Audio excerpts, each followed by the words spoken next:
Terbukti ada unsur kelalaian pada kematian dosen Universitas 17 Agustus Semarang. Polisi akhirnya menetapkan AKBP Basuki jadi tersangka.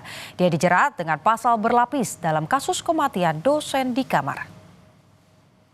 Direktorat Kriminal Umum Polda Jateng menetapkan AKBP Basuki sebagai tersangka dalam kasus kematian dosen Universitas 17 Agustus, Dwinanda Linsia Levi. Penetapan tersangka mengacu pada adanya unsur kelalaian yang dilakukan AKBP Basuki pada kematian korban di kamar kostel pada November.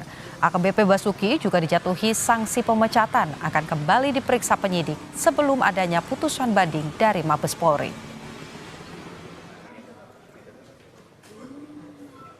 Kita akan tetap mengacu kepada prosedur masalah penyidikan, ya. Siapapun orang yang telah ditetapkan tersangka, kita akan lakukan proses penegakan hukum, administrasi penyidikan, kemudian kita akan limpahkan ke tahap kejaksaan. 306 junto 304, ya, kemudian pasal 359. Tidak melakukan pertolongan kepada orang yang sedang membutuhkan pertolongan kesehatan. Ya, mengabaikan. Untuk mengetahui perkembangan kasus ini, kita sudah terhubung dengan Kabid Humas Polda Jateng, Kombes Artanto. Selamat sore, Pak Artanto. Bagaimana penangkapan kasus AKBP Basuki usai ditetapkan sebagai tersangka? Dan kapan tepatnya akan dilakukan rekonstruksi? Halo? Halo? Silakan, Pak. Selamat sore. Oh ya, oke. Terima kasih, Mbak Putu. Polda Jawa Tengah khususnya Direktorat Reserse Kriminal Umum ini saat ini sedang melakukan pemberkasan terhadap AKBP Basuki karena yang bersangkutan ini sudah dinaikkan statusnya dari saksi menjadi tersangka. Dan kewajiban penyidik saat ini adalah melakukan pemberkasan dan apabila berkas itu sudah selesai segera dilakukan pengiriman ke jaksa untuk dilakukan penelitian.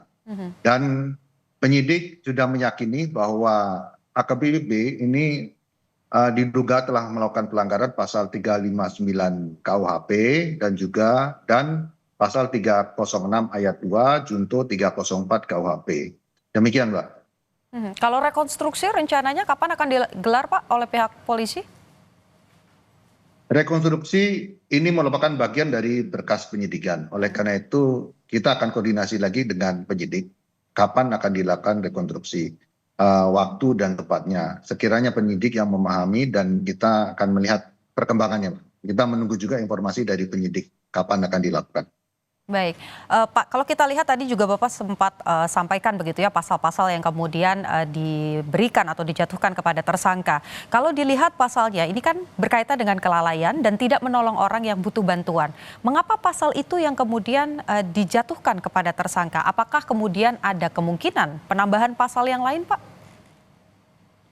Untuk saat ini penyidik masih meyakini dua pasal itu yang dikenakan karena berdasarkan hasil pemeriksaan, penyelidikan maupun penyidikan dan rangkaian kronologis peristiwa dan dikaitkan disusun berdasarkan kronologis maupun lini masa dan bukti-bukti yang ada bahwa diduga AKBP Basuki ini lalai terhadap orang lain yang membutuhkan pertolongan dan oleh karena itu kita kenakan pasal tersebut.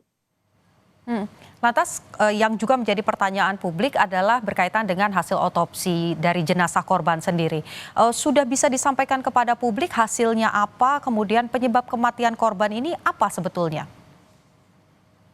Kalau hasil otopsi secara teknis itu akan disampaikan penyidik dan juga didampingi oleh dokter forensik.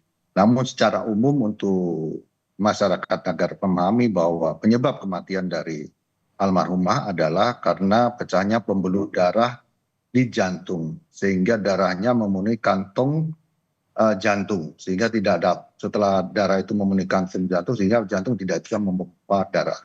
Demikian. Oke, dari pantauan ataupun juga proses penyelidikan yang sudah dilakukan oleh polisi, tadi disampaikan ada pecah jantung. Apakah ini memang hanya karena sakit atau ada keterlibatan dari AKBP Basuki, Pak?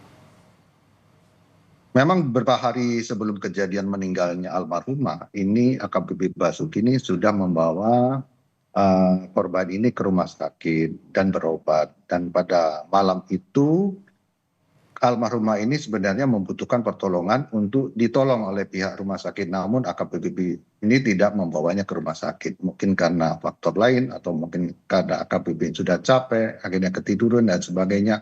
Karena lalainya itu yang bersangkutan diduga telah melakukan pelanggaran tindak pidana.